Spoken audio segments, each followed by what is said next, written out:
Hey there, Lisa Ziegler coming to you from our Gardener's Workshop Flower and Vegetable Farm.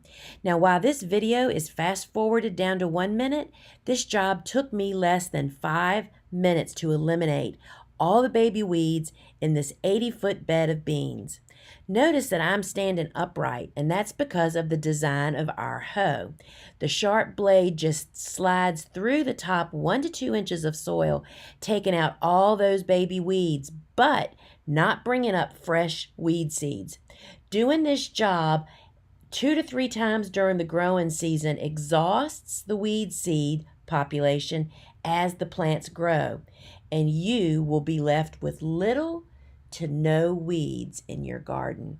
So be sure to check out thegardenersworkshop.com and go to the Garden Hoe.